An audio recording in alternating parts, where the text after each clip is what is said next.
you go. Okay, Eric, thank you so much for taking the time to appear on the podcast again. It's great to have you back. It's an honor to be back. Yeah. Anytime I get to be a repeat guest, it either means that you're really scraping the bottom of the barrel or you like me. So I'll take either one. It's a strong combination of the two, to be honest. Yeah. Love it. Yeah, it's like I'm running out of people I think might be a decent guest. Eric was all right. I'll see if he's available. Guaranteed B- episode every time. Here you are. Well, people won't dislike it. Exactly. And to be honest, if we'd managed to get the beginning of this Zoom call on camera, then we would have been on You've Been Framed or whatever the American version is of the blooper reel. Oh, yeah. Candid camera, I guess. But unfortunately, we missed out on me spilling my soda everywhere. So, that's just karma for the artificial sweetener injustice. Oh, exactly. Right, I mean, the fact that you're even drinking it in the first place is, shunned upon, really. But today I mostly just washed my hands with it. So yeah. So for reference, vitamin D, guys, you shouldn't deposit directly into your diet drink, just into the mouth first. Yes. So if it's a non-encapsulated form of vitamin D, just the smashed powder together into a pellet, and you accidentally drop it. Impressive aim on my part, by the way, into the Pepsi Max. It will, in fact, fountain just like the Mentos, not quite to the same degree, thank God. Experiment. Yes. Tic Tac. What do you try? Is it Mentos? I think it was a Mentos. Yeah, it was Mentos in like a big bottle of pop. Yeah. It was quite amusing that happened the very second that the Zoom call commenced, and I just saw you ducking your soda out of view. It was great. Great start. Well, I aim to entertain. So. You very much do. Yeah, it was fantastic. Yeah. So, Eric, I mean, people hopefully have listened to the other episode. They've hopefully know a bit about you, but if not, just give us a little bit of a rundown of who you are and what it is you do at the moment. Absolutely. So besides showering myself with aspartame, I also really love lifting weights. And I've been an iron gamer since, I say officially around 2004 was when I started lifting weights for fun, as a sport, as a recreation, as a religion. Back then, I did a little bit of lifting prior to that, kind of just tangentially as running track or being in the military or being in martial arts as a youth. But somewhere around that time, it became a big time focus of mine. And due to my personality, it became my intellectual, career, spiritual, physical pursuit. So fast forward to 2019. We just recently had the 10-year anniversary of 3D Muscle Journey, which is a business I started, an organization I started with Jeff Alberts, Brad Loomis, and Alberto Nunez, and we brought on Andrew Valdez a couple of years back in 2015, where we were trying to provide community support and information to the drug-free lifting community. And that has kind of was the jump off to the rest of my career. So I've been kind of a science communicator through the last half of my career, I'd say. I started out as a personal trainer and athlete, just kind of sharing my own experiences. Mm-hmm. But I did what brought me out to New Zealand, where I am here, is my master's and then PhD. And now I'm a research fellow at the Sports Performance Research Institute in New Zealand at the Auckland University of Technology. And as a researcher, my research largely focuses on that same mission statement that 3DMJ has. So looking at ways to improve the performance, sustainability, mental health, and enjoyment, meaning, and in general, making jacked people more jacked, but having them not lose their mind in the process. I've had the privilege of working with powerlifters and bodybuilders from the novice to world champion level. I'm involved with a lot of different projects that are kind of broadly out there to help the community. So I have monthly applications in strength sport, the research review with the crew at Stronger by Science and Dr. Zerdos. I've got the Muscle and Strength Pyramid books that I co-authored with Andrea, who I mentioned before, and also Andy Morgan. And I've got Iron Culture podcast I do with Omar Yusuf. And then, of course, I am the chief science officer and part-time coach with just a handful of my remaining athletes now that I haven't taken on any new ones in a while at 3D Muscle Journey. And I also compete in strongman weightlifting, powerlifting, and bodybuilding myself. So, brief intro. Yeah. So you're up for about 23 and a half hours of the 24 of a day. Well, I make sure to get my sleep, and I read somewhere that you need at least 8 minutes of sleep a day. I'm pretty sure I got the units right, Yeah, so yeah. I'm doing well. 8.00, that's minutes. Yeah, yeah. That's Yeah, 8 hours, 8 minutes. Yeah, it's yeah. just a carry the one, something like that. Yeah, so it's great to have you on. And it's today we're just going to basically be discussing all things adherence to a diet, which you'll have had plenty of experience with yourself, and also helping others to do so. Mm. And it's a broad topic, really. It's a hard one to kind of say, oh well, where do you start with clients with adhering to their diet? But I guess that probably would be my opener. Would be, when you have a client that comes on board, is that very much a conversation of, look, we need to set up something that you can actually stick to. So what does that look like? Yeah, I think when we're dealing with an actual coach and trainer, coach and athlete, or coach and client situation, where that conversation starts dictates by where they start you, right? Mm. So if they come into the office and they have the goal of something that requires nutritional intervention, a lifestyle change, I think first, the coach themselves needs to have the mindset of understanding that it is indeed a lifestyle change. Nutrition is a component to culture, relationships, stress management, enjoyment, and a complete necessity for life. You can choose whether or not you want to train, but you do indeed have to eat to be a human and live. The trainer needs to understand that when they are asking someone to modify their diet, they're asking a lot. And it's going to have knock-on effects in almost every direction of their life. So that's kind of the framework that the trainer needs to be operating from. But then the client's going to come in and they're going to bring something to the table. They're going to be saying, hey, in most cases, I want weight loss. In some cases, I want to put on muscle. I want to perform better. I want to be healthier. And most of the time, the issue is that they look at their goals in terms of a time restricted period. Now, we've all been taught, if you came up in anything related to business, health and fitness, SMART goals, I think probably everyone can rattle them off, but SMART goals are always time restricted. That's part of it. They have a specific plan, action steps. They have to be realistic and all that stuff. And that's great. But SMART goals are really effective ways of getting from point A to point B, but they're absolutely not the mindset you want to have for engendering lifestyle change. Right. So some of the tools that we teach trainers with how to actually get clients from point A to point B leave them kind of screwed when point C is maintaining that for them their entire life. So, it does depend on the goal. Like there are many weight loss diets that shouldn't be maintained, like in the instance of a weight class restricted strength athlete or a bodybuilder. I just spent, I was dieting from December till August to get down from about 90 to about 80.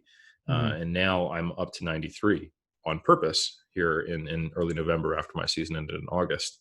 So that is an example of where that's not sustainable weight loss, nor is it the goal to be that. Yeah. But most people, their goal is to lose weight and then make that the weight that they live at so that they are healthier or like the way they look or what have you. Yeah, I think that's a great point that you just said there, though, about there are going to be some goals that are on purpose, not held forever. And that's probably where a lot of people get maybe misconstrued with what they can achieve and then maintain, because a lot of people will see these people on Instagram and Facebook and see people in their peak condition that they got through for a show or for one photo shoot once or whatever, and then be like, right, I want to look like that and maintain that. But that individual maintained that for less than 24 hours. Absolutely. Yeah. I mean, the condition there are some people who walk around reasonably lean, but I think because the leaders often in the health and fitness space are people who are athletes or fitness models or what have you. For one, they're someone who truly is not, they're not doing fitness to change something about their normal life. Yeah. Their life is fitness, which I think people forget. Yeah.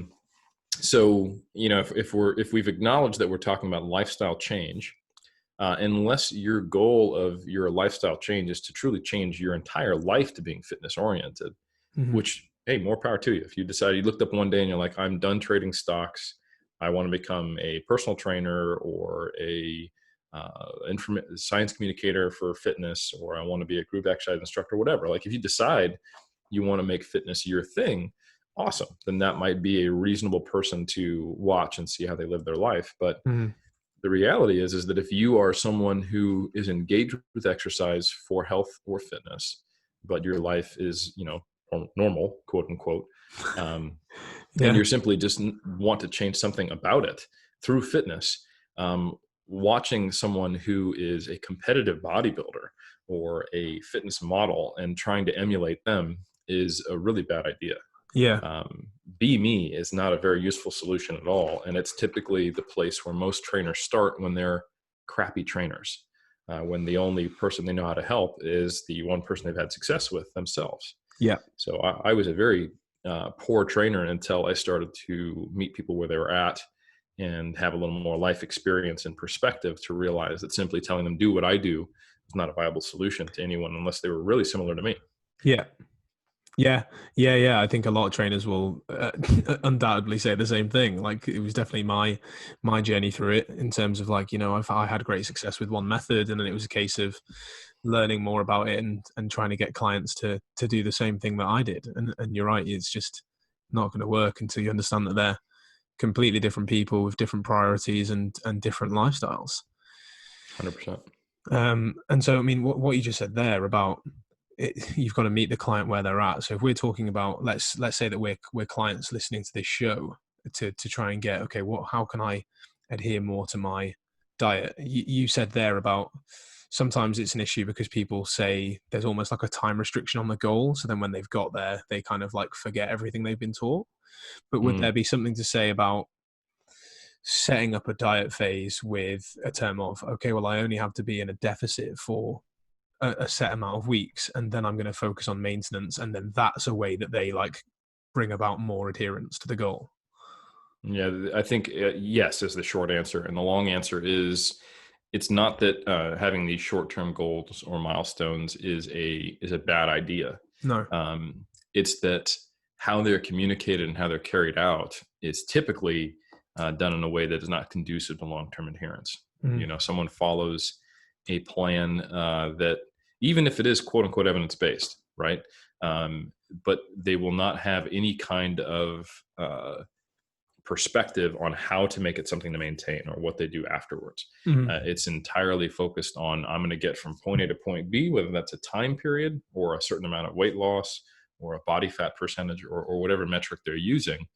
And then they do not have a plan to afterwards. Or if they do have a plan, they're not necessarily thinking about how to set themselves up to be successful in that plan. Sure. So for example, if it's a 12-week period and they're behind the 8 ball, they are willing to run themselves into the ground to reach that goal, even if the goal is actually subverting their long-term goal, which is change my lifestyle and maintain a healthy body fat percentage. But because I set my eyes on losing 10 kilos in, let's say 2 months, and I'm at 8 kilos 2 weeks out, now I'm going to have to do whatever necessary to lose these 2 kilos in 2 weeks. Sure. And even if that means that I'm more likely to feel restricted and then gain more weight back once it's over versus have a smooth transition towards maintenance. So people will often inadvertently betray their long-term aspirations for their short-term goals when they get too focused on them. Yeah. So I think the solution is that, yes, you set up these short-term goals, you set up these concrete milestones all the way from little to big. So process-oriented things like drink more water, eat more protein, have scheduled meal times, exercise X number of times a week, get 8 hours of sleep, consume X number of vegetables and fruit per day, communicate with my support network on these given days, blah, blah, blah, blah, blah. All the stuff that we decide are the right habit-based interventions for the process. And then we have check-ins to make sure that what we're doing is working. Every 2 to 3 weeks, we check an average scale weight, or we check skin folds, or we do some kind of assessment to see what we're doing is actually working. Maybe, and not in all cases. And then if it is, that tells us whether or not we stick to the plan. However, it doesn't stop there. Then we go, right, now our entire focus needs to be on, and what do we do after this is over? How do we carry these behaviors forward? Not, I can't wait to finish this 8-week period so that I don't have to focus on vegetables all the time. Yeah. No, it's more like, all right, what cookbooks can I get? What vegetables do I like? How do I make this dieting process as easy as possible, not as effective as possible, so that for the 8 weeks periods, I can crush it, but more so, how do I make it so that by the end of this, I can take these same habits and increase calories a little bit, drop my cardio a little bit, and carry them forward with minimal recidivism and a weight regain. Yeah. And that is a wholly different mindset. And that's what the trainer needs to have as their kind of goal, because their client is going to really automatically focus in on the objective short-term, fix. That's been shown over and over and over again. 90% of people can lose weight, but 90% of people regain it. Yeah, which is just, it's horrific, isn't it? When you look at the kind of weight regain research and the statistics there, is pretty disappointing. And obviously you've got some things like a little bit of metabolic adaptation from non-exercise activity, and a little bit of, while people lose weight, they're going to naturally burn less calories. And so they kind of get used to, oh, but I used to be able to eat this much and maintain it, elevated hunger levels. It can kind of all play a bit of havoc, I guess, when people get to that post-dieting period. And yeah, I think it's, as you said, it's having that mindset to say, look, you're on a weight loss phase, but that means that all of these habits that we're building, you're going to maintain those afterwards. You just have a little bit more flexibility afterwards. It's not a case of throw the vegetables away and replace them for all of the Doritos. Mm-hmm. Yeah, and I think a lot of people, they adopt a set of habits for a set period of time to achieve a specific goal, and that is absolutely a great strategy if you have a proposal for work. That is absolutely a great strategy if you are competing in an event, specific event with specific things, and you have a baseline of fitness, and then you're moving towards something else. Like, for example, I mentioned how I compete in 4 different Iron Game sports.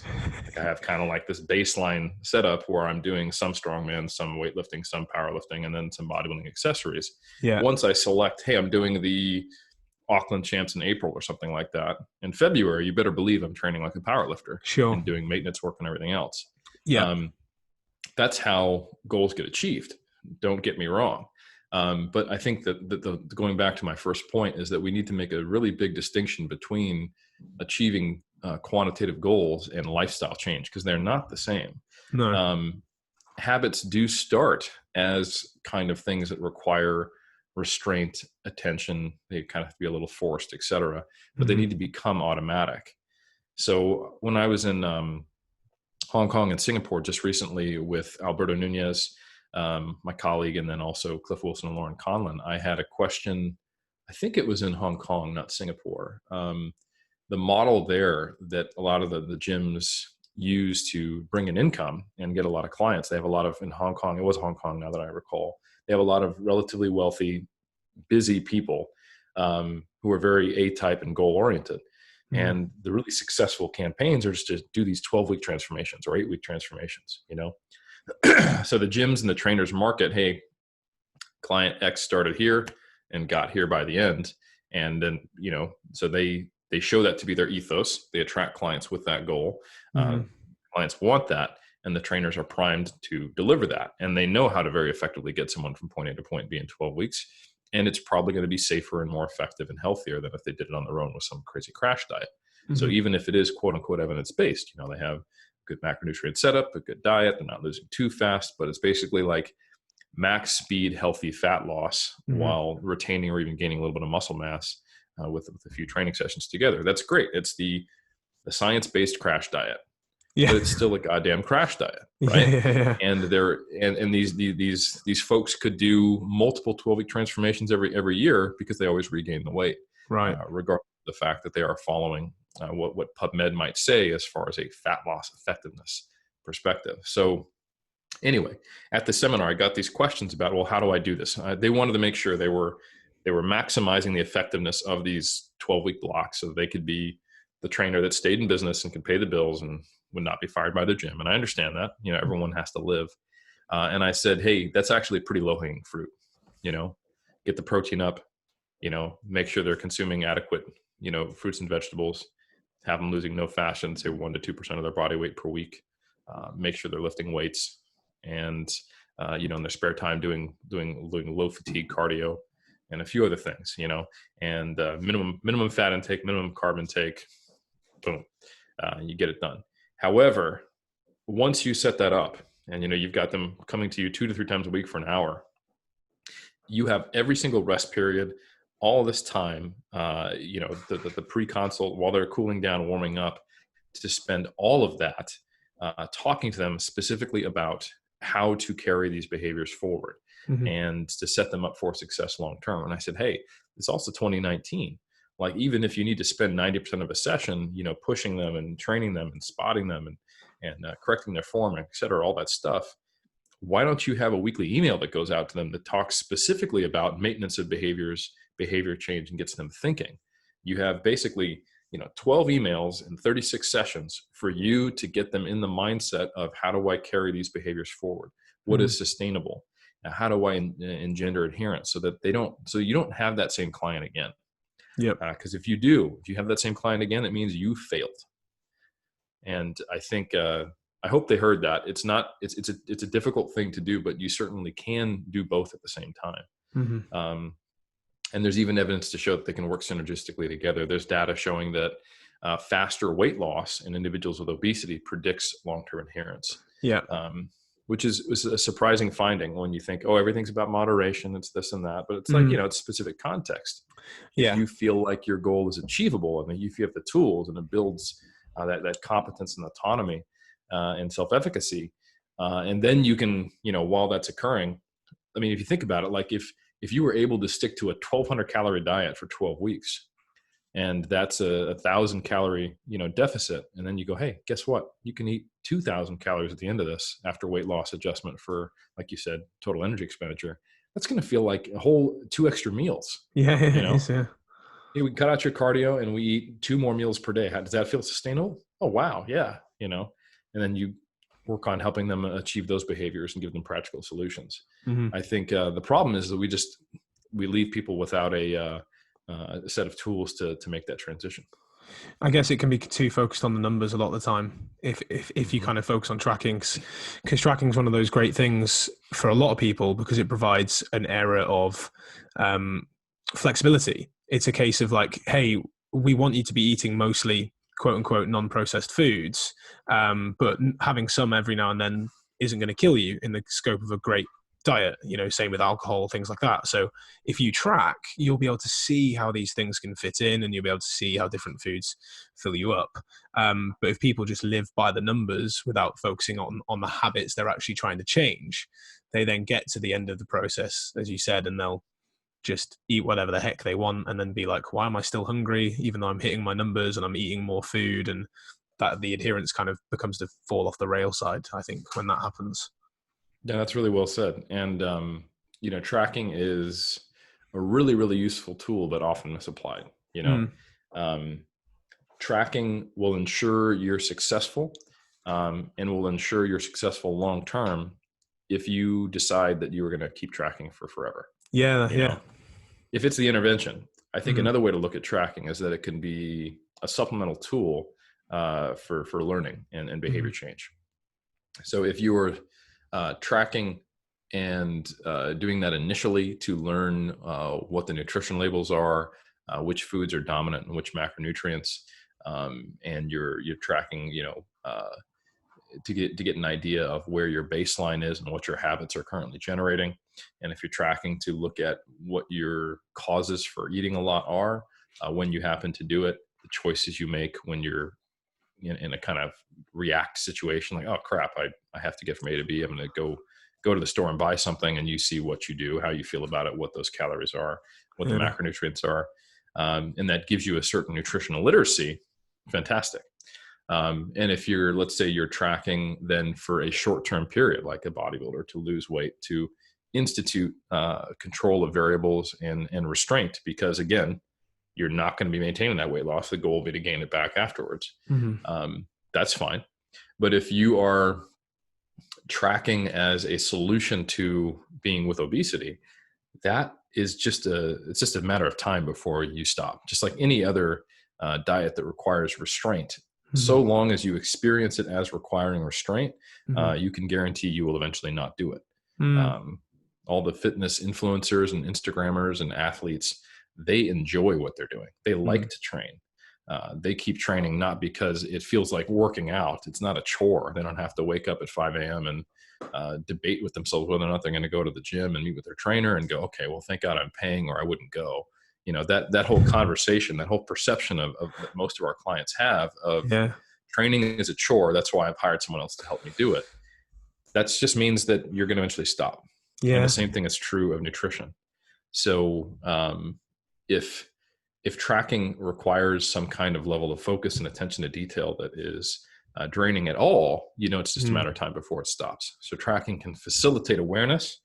And then once it has, that's when you shift to something that requires requires less of you and is less annoying, whether that's using like the precision nutrition hand portion control stuff, whether that is going from tracking macros to tracking calories and protein to just protein and looking at body weight every now and again, or eventually just eating by hunger and having a few things that you habitually do. Yeah. I think there should be a gradual process to ease you away from anything that feels like it requires restraint as you develop habits. Yeah. And I think that's a great point, is that it's trying to have that kind of phase in play. So if you're working with a coach, hopefully putting something like that in play. And if you're not, and you're listening to this as someone who's trying to adhere to their diet better or maintain weight loss, it's a case of doing this yourself, isn't it? That phasic approach.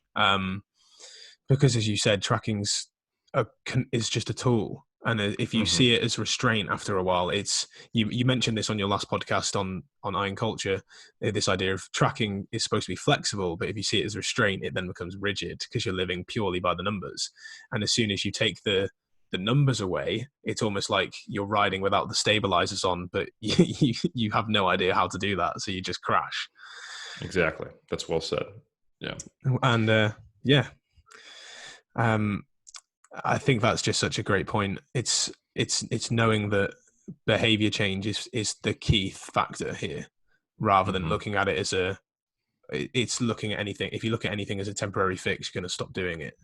The rubric is essentially, is tracking, or is whatever intervention I'm using, is it a replacement or a crutch for behavior change, or is it facilitating behavior change? Right. Okay. Yeah.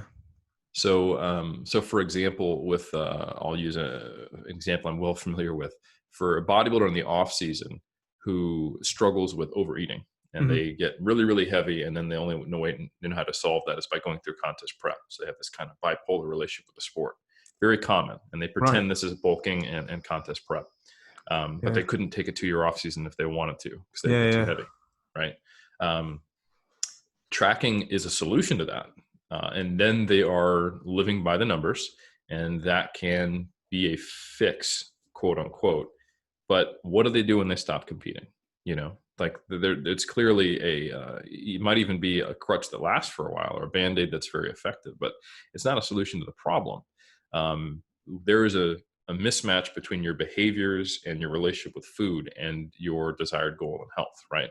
If you are on a slow slide towards being heavier than you want to be and unhealthy without some type of stopgap like tracking, that's an artificial constraint. Like the problem is that for some reason you are overeating.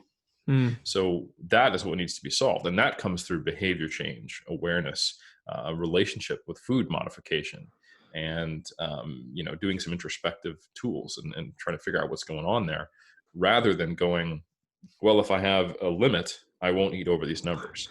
Yeah. Sure, but all that's still there. You just have a limit, right? Yeah, you've just put a lid on it. Exactly. So I think one has to assess things from that perspective. If tracking is used as a way to facilitate behavior change, like we talked about, the phasic approach, or to draw attention to your relationship with food or the choices you make, or to help you understand that maybe it is just the foods you're choosing are too high in calories, or too low in protein, or too low in fiber, or what have you. Or man, you don't eat on any type of schedule, because tracking, just by the act of writing things down and tracking, you become aware of all the stuff you weren't really paying attention to. Is it a mindfulness issue? those things, now tracking is actually facilitating behavior change. Because if tracking makes you aware of something, oh, that's the problem, and now I'm going to create a behavior or a habit to change it, great. But if you're like, there's a problem, don't know how to fix it, but if I track, then it's not a problem anymore. It's fixed. Yeah, it's a temporary solution. So I think that's the distinction that I hope people are getting now that I've kind of drawn attention to it. Yeah, I think that's a great point, because it's just like James Clear talks about in Atomic Habits, the whole idea of if you're not aware of something in the first place, you can't fix it. And that's where I think so many people tend to go towards tracking just because it is literally like numbers on a page, right? This is how much you're eating. Because a lot of people at first will try to use a habit-based approach, maybe even a portion size approach, but will still find themselves kind of stuck because they want to factor in certain foods that they deem unhealthy or bad, but they're not getting the right balance, and so that can provide them with that. But it's a case of saying, okay, well, you're now aware of, as you said, the schedule of when you're eating. Are you just like eating a sea of snacks throughout the day? Do you actually have set meal times? What's your protein intake like? What's your vegetable intake like?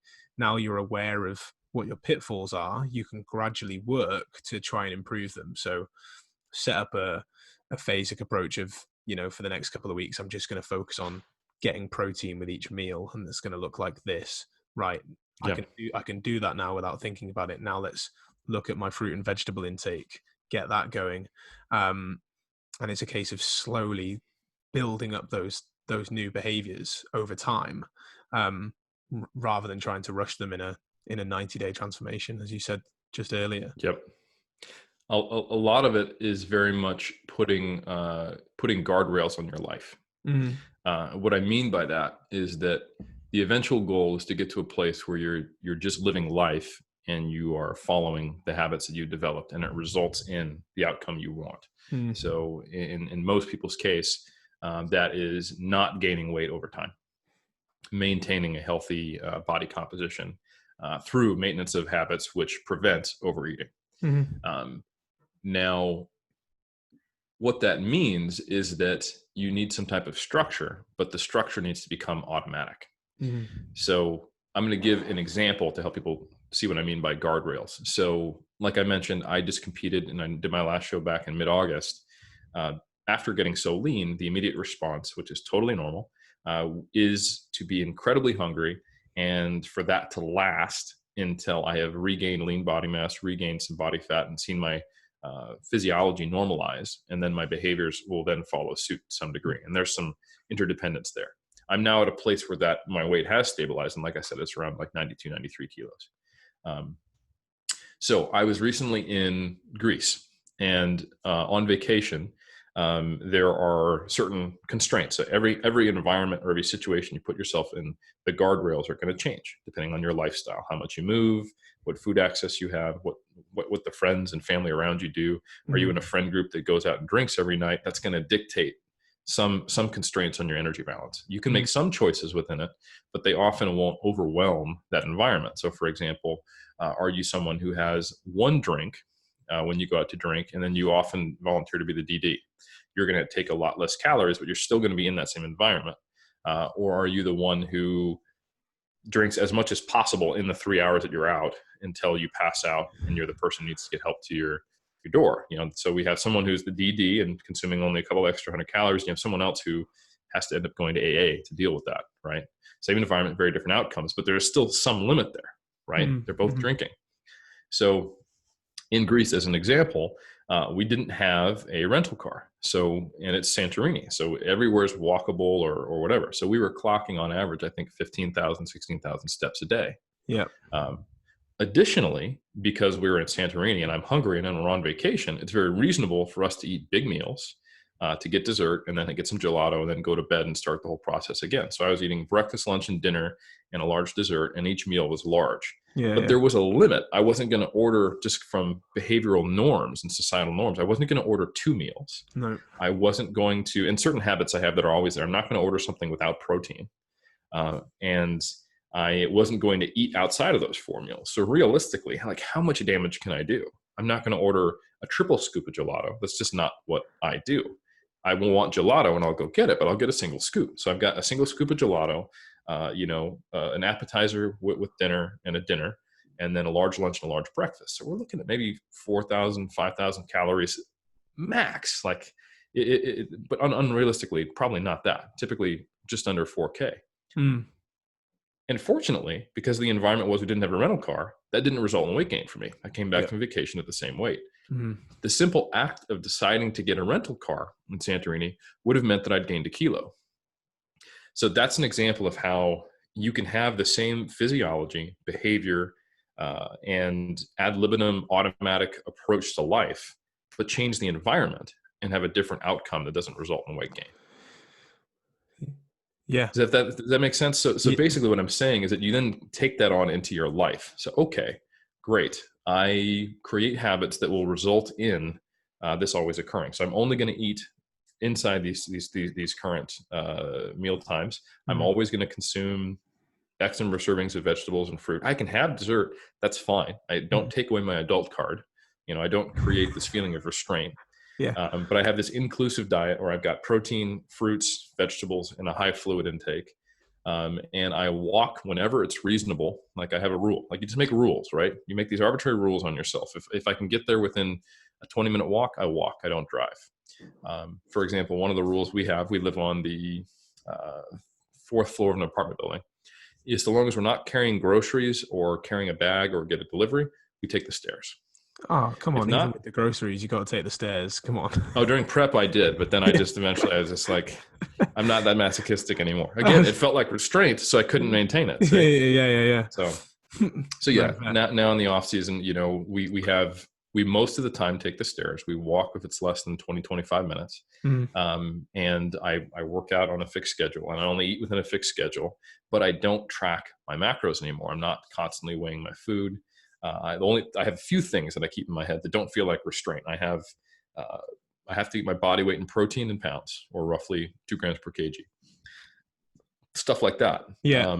And that environment coupled with my I'm just going to live automatically and eat till I feel satiated, or just till I stop. Because sometimes, like, you go to a restaurant, you don't typically eat till you're satiated. You eat till the food's gone.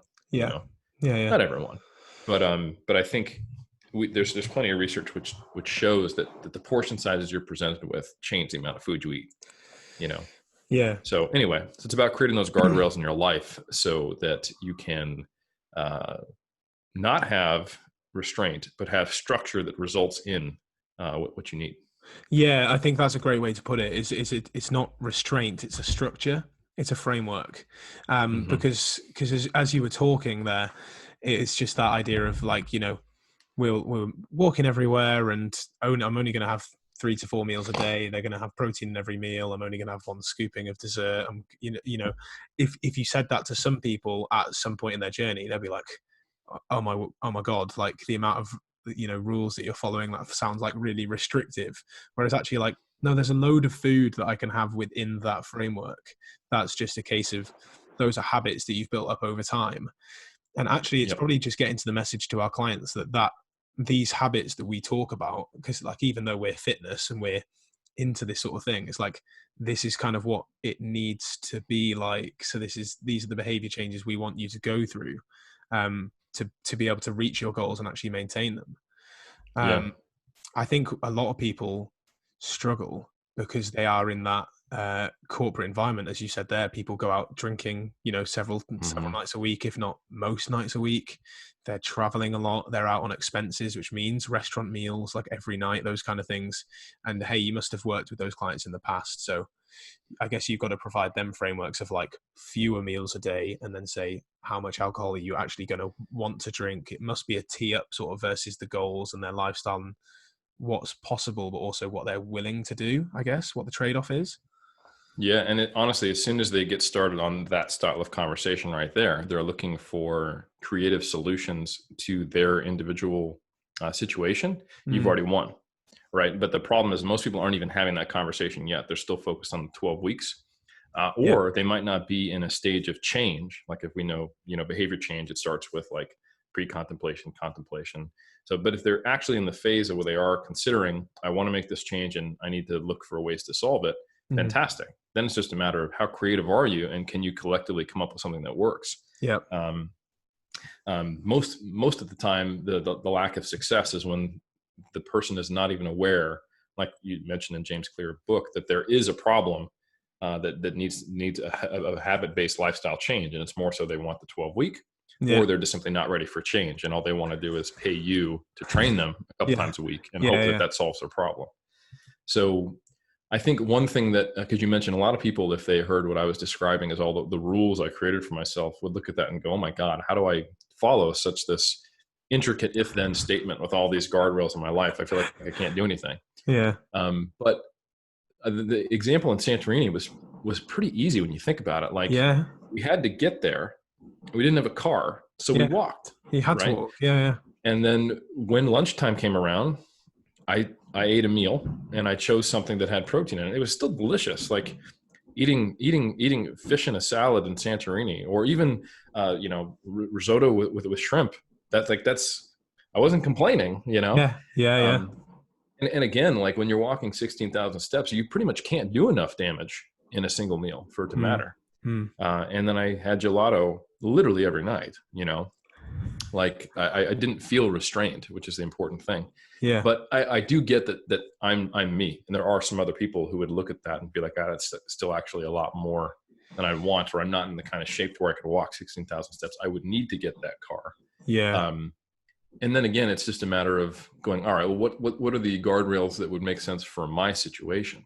And when that sounds intimidating, first thing you need to do is look and go, well, what do I already have in place? Because it's not like we don't have behaviors and habits that are currently in place. It's just they're not the ones that are resulting in the outcome we want. So almost every person, the example I like to use is, do you brush your teeth every night? Like, oh yeah. Like, do you like to brush your teeth? Well, no. I'm like, well, why do you do it? Because I don't want to get cavities, and I've always done it. Okay. So this is possible, right? Every night you decide to spend 15 minutes when you really just want to go to bed, right? Doing something that's annoying. The toothpaste doesn't taste good, and it's just literally wasted time when you would prefer to be in bed or doing something else or on your phone or what have you. But you managed to have done it for, depending on the age of the client, 17 to 50 years without fail, probably once or twice per day, depending on whatever habit was ingrained by your combined pressure from your parents and your dentist, right? So you do that. And then you can start going, okay, what are the other things that I do on a regular basis? Some of them serve my goals, some of them don't. I get up every morning and I eat X, Y, and Z, or I skip breakfast or whatever. Like, those are things you do without thinking, and they may or may not be in service of your goals. So how do we go through the process of simply making new guardrails? Because you've already got guardrails, and they're what brought you to my office, right? These are the guardrails that are having you driving off the course of where you were trying to get. So let's start restructuring them. So I think it helps people to understand that they're already doing a whole bunch of things. They've already got all of these behaviors in their life.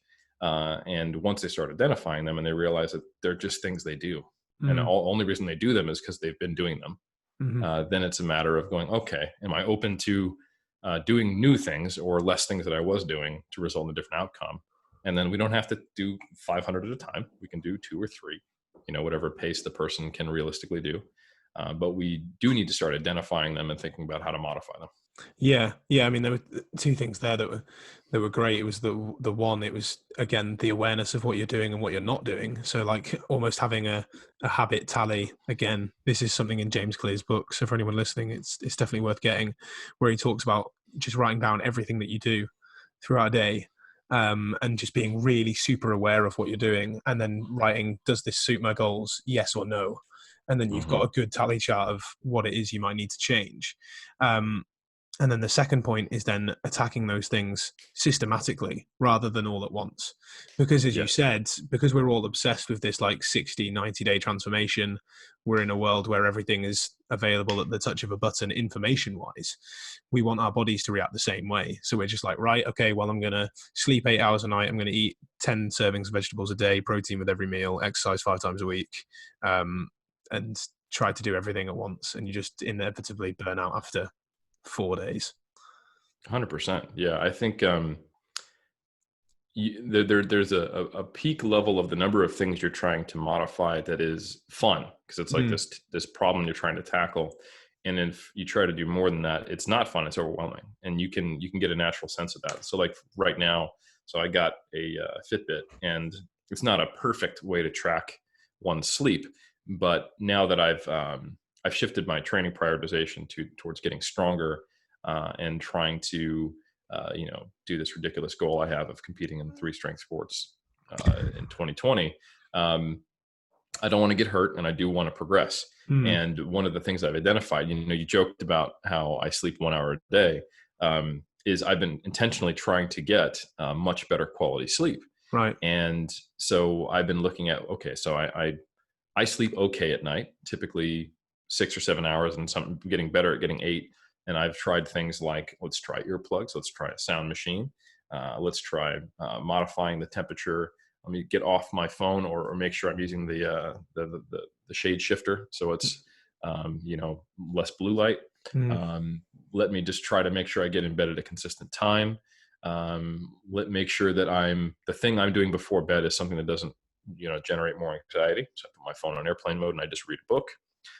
Like I've done all these little things, and I've got this feedback like, all right, sleep score's not getting better. Oh, now it is, sweet.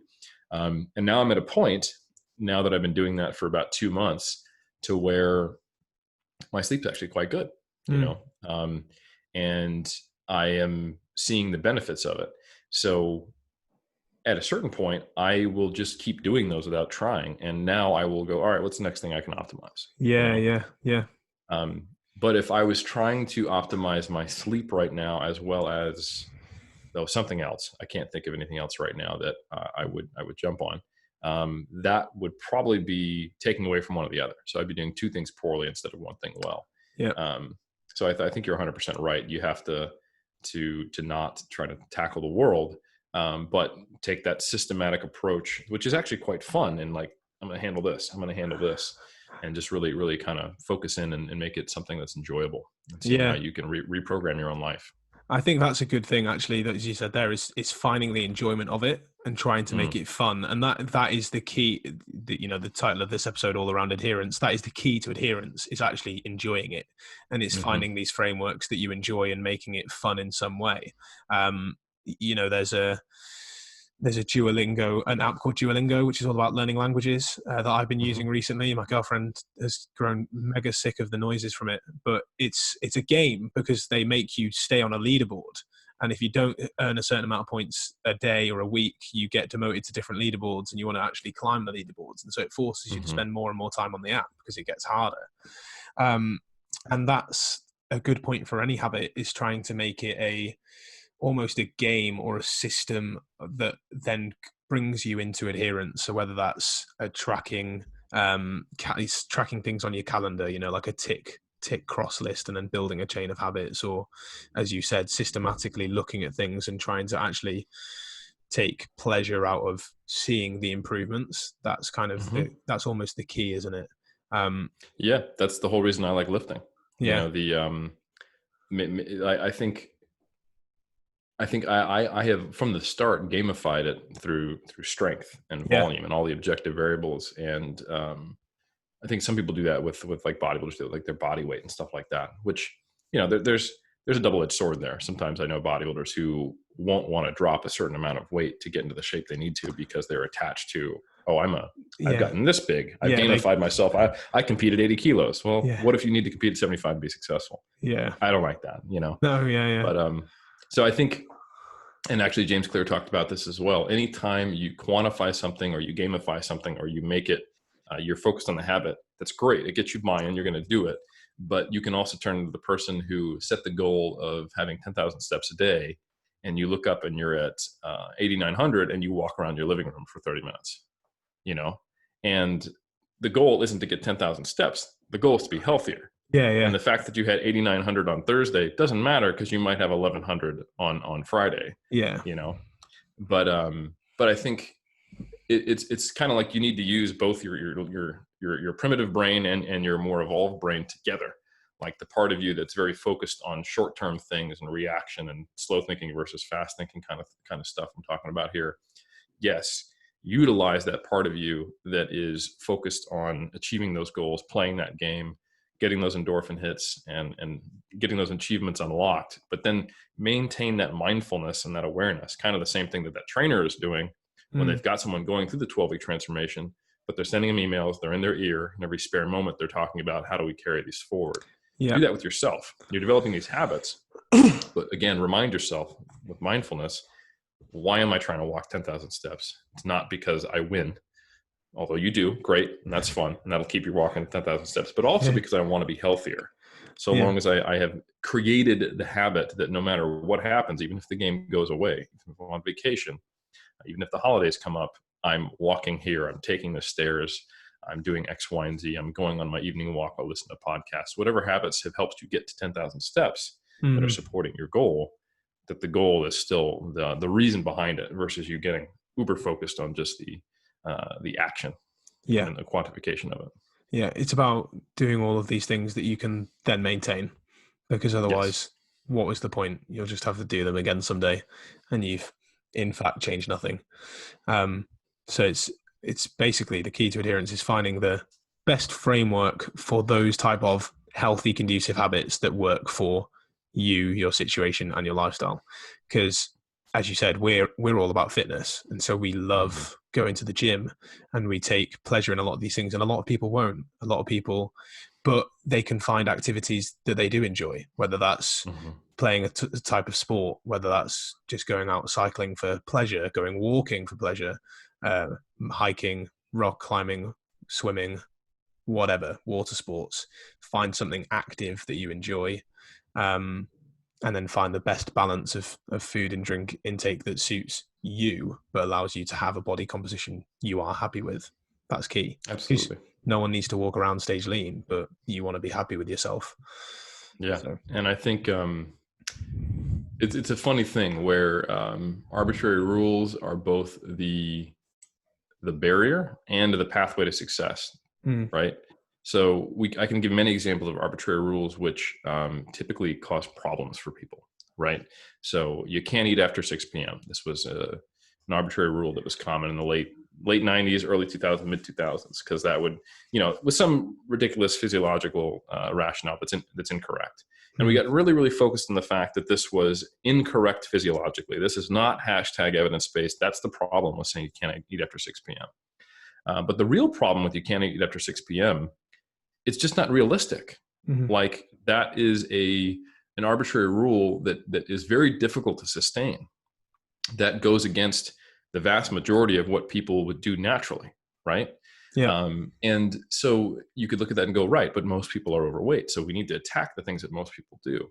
And it's like, yeah, but you can create rules which are conducive. They're things that you can incorporate into your life, which will result in you like you said, just habitually eating less and not being overweight. So the trick is to figure out what rules can I sneak in, right? So I've met people who have a drink of hard alcohol every day, but they have a structure which allows them to do that. Like I have, I have Jameson after dinner, and that's what I do. That's an arbitrary rule. Like that's setting up a rule to have Jameson. Yeah. I mean, that seems like a bad thing from a fitness standpoint, but what does it replace? And does it mean they're not having dessert? That's kind of their wind down for the night. They have it, they do it. And you could look at that and go, oh, you drink every day. That's a bad thing. Like, here's a rule that a fitness professional would create: never drink, you know what I'm saying? Yeah. And like I probably have 3 drinks a year, and it's always when I'm on vacation. It's typically at the behest of someone else. I almost never decide to order wine on my own. It's just not what I do. But that's not a realistic solution for someone who enjoys drinking. Saying don't eat after 6 p.m. is not a realistic solution for someone who really enjoys winding down with a drink or a glass of wine or a piece of chocolate. However, if you decide, well, all right, I don't see it realistic that I will just never eat chocolate, or if I do never eat chocolate at night, I will feel restrained every night, and that will have knock-on effects. So instead, I'm going to get these single bite-sized chocolates, and put them in my pantry. They're not going to be visible, but when I decide I want chocolate that night, I'll grab one because it's just not my personality. I wouldn't grab two. That feels indulgent. I don't want to do that, but I do want to have chocolate. So, okay, you have 60 calories of chocolate every night. So what? Yeah, it's it's negligible, isn't it? It's just not. Exactly. So it's creating a rule that intuitively rails against kind of the fitness industry's mindset. I make sure to eat chocolate every night. I make sure to have a glass of Jameson every night. That's crazy. You can't do that. Well, what people really can't do is not eat anything after 6 p.m. when they're going to bed 4 hours later. They have idle time. They're trying to relax and they're feeling snacky. Yeah. So like that's the issue. We've made tons of arbitrary rules in fitness. And most of the ones that we've quote unquote taken down in the evidence-based community were taken down for the wrong reasons. They're physiologically incorrect. Well, no, that's not the problem. They're not useful rules except for the most hardcore fitness fanatics who, again, we established at the beginning, are not the exemplars for your life. You need to find things that fit for your life. So what arbitrary rules can you institute that will keep you on track? Because that's the name of the game. If you don't have any constraints, then you have no structure. But if you have artificial constraints that don't match your life, then you have too much restraint and you won't adhere. Yeah. So it's the purposeful utility of arbitrary rules that makes sense for you. Yeah. And it's that fine balance of doing just enough to adapt, but not too much to overstress and cause regress. Because otherwise, as you said, it will feel too much like restraint and you won't stick to it. But you need some restraint in order to lose weight. And that's just the harsh reality of it. But hey, Eric, this has been a great conversation. I know that you're a busy man based on what you have to do. You mentioned a bunch of stuff in the beginning, but is there anywhere you want to send people to at this moment in time? Well, believe it or not, I actually want to shout out a couple of people that I will get no financial compensation from, or I'm not even related to. You mentioned James Clear. I think anyone who is intrigued by this conversation and wants to know more, I would highly recommend Atomic Habits. Yeah. I would also just recommend Dan John in general. He talks about shark habits. He talks about making less choices and automating things. I literally just went to a store and I found a polo that I liked. That is like non-wrinkle stretch material, and I found pants that I liked that look professional, but they're also stretch material. Like I could do like a lifting seminar in them, but they also look like the presenting pants, so they would work for work, seminar, or even like hell if I lost my bag, I'm into the train, I could even wear them. Where did you get these? Lululemon, of course, right? Obviously, so, right, great. Yeah, so these are incredibly expensive clothes, of course, because it's Lululemon. But the thing is I bought every color that they had of the polo and of the pants in my size, right, and dropped a ridiculous amount of money. But I know that I'm not going to buy clothes again for like 5 years. So, and that's directly something that I stole from Dan John. He has like the same polo and same pants, like a cartoon character in his closet. Yeah, he describes it, because then he doesn't have to make a choice and he has more time to do the things he wants. And it's efficiency in life. So anyway, I just recommend Dan John's got a podcast. He's got books. He's got a website. I think almost anyone could benefit from his approach to habit-based manipulation. And then James Clear really breaks down the science in his book. So I would encourage you to follow both, because I think they are the OGs and the most successful in communicating the habit-based stuff. So yeah, definitely. Yeah. I love Dan John. Great. I read a lot of his books when I was first starting out. He's a great guy. And hey, I'll send this over to Lululemon and we'll get a Lululemon sponsorship for the podcast. So awesome. We'll both be repping the polos next time. Yeah. I did the same thing with Under Armour too. So either one of them that really wants Under Armour, Lululemon, we'll put a bidding war out there. We'll see who gives us the best offer. They're both balling. And they're both you can do the same thing without going to two of the most expensive clothing stores to the listeners. Great. Yeah. Thanks, Eric. Take care. You got it, man. My pleasure.